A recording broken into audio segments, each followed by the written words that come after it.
Hello મિત્રો, દરેકનું હાર્દિક સ્વાગત છે। મિત્રો ધોરણ 10 વિજ્ઞાન પ્રયોગ પોથી અંદર પ્રયોગ નંબર જે છે આપણે 5 જોવાના છીએ, જે નવી પ્રયોગ પદ્ધતિના આધારે એટલે કે જે નવી તમારી જે પ્રયોગ પોથી આવી છે એ પ્રમાણે જોવાના છીએ। તો વાત કરીએ 5મા નંબર પ્રયોગની। તો હેતુ તો કે જે આપેલા જે નમૂનાના દ્રાવણો છે એ એસિડ છે કે બેઝ તેની આપણે પરખ કરવાની રહેશે। અને ડાયરેક્ટ મિત્રો જે છે સાધનો તરફ જઈએ તો કે 4 વોચ ગ્લાસ અને ડ્રોપરની જરૂર પડશે। તો આકૃતિ કંઈક આ રીતે બને છે, તમે જે છે નીચે દોરી લેશો પેન્સિલની મદદથી। તો જોઈએ પ્રયોગ પદ્ધતિ।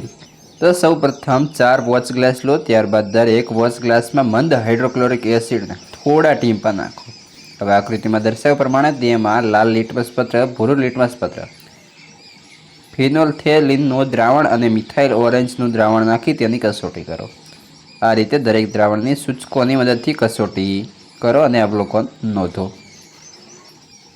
જોઈએ અવલોકન કોષ્ટક। તેની અંદર નમૂનાનું દ્રાવણ, લાલ લિટમસ પત્ર પર અસર, ભૂરા લિટમસ પત્ર પર અસર, ફિનોલ્ફથેલિન દ્રાવણ પર અસર અને મિથાઇલ ઓરેન્જના દ્રાવણ પર અસર। તો પહેલો જોઈએ મિત્રો HCl।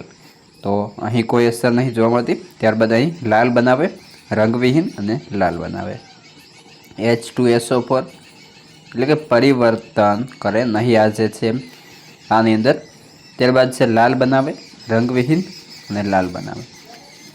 HNO3 તો એને પણ આ પ્રમાણે અહીં લાલ બનાવશે, રંગવિહીન અને લાલ બનાવે છે। CH3COOH કોઈ પરિવર્તન નહીં, લાલ બનાવે, રંગવિહીન અને લાલ બનાવે છે। જોઈએ નીચે તરફ તો તેની અંદર આ પ્રમાણે જે છે NaOH2, ત્યારબાદ છે મિત્રો KOH, COH2, MgOH2 અને NH4OH જે આ ભૂરા બનાવશે। અહીં કોઈ પરિવર્તન નહીં, અહીં બધા ગુલાબી અને અહીં બધા જે છે પીળા બનશે। આગળ વધીએ। નિર્ણયની અંદર આમ એસિડ ભૂરા લિટમસ પત્રને લાલ બનાવે છે, જ્યારે બેઝ લાલ લિટમસ પત્રને ભૂરું। આમ રંગ પરિવર્તન દ્વારા એસિડ અને બેઝ જાણી શકાય છે। વિકલ્પોની અંદર પહેલો છે નીચેના પૈકી કયો પ્રબળ એસિડ છે? તો નાઇટ્રિક એસિડ। 2 નીચેના પૈકી કયો બેઝ એસિડ છે? તો KOH।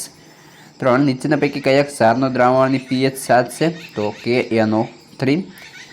ખાલી જગ્યાની અંદર પહેલો છે એસિડ દ્રાવણની pH તો 7 કરતાં ઓછી હોય છે, જ્યારે બેઝિક જમીનને તટસ્થ કરવા ખેડૂતો જમીનમાં જીપ્સમ ઉમેરે છે।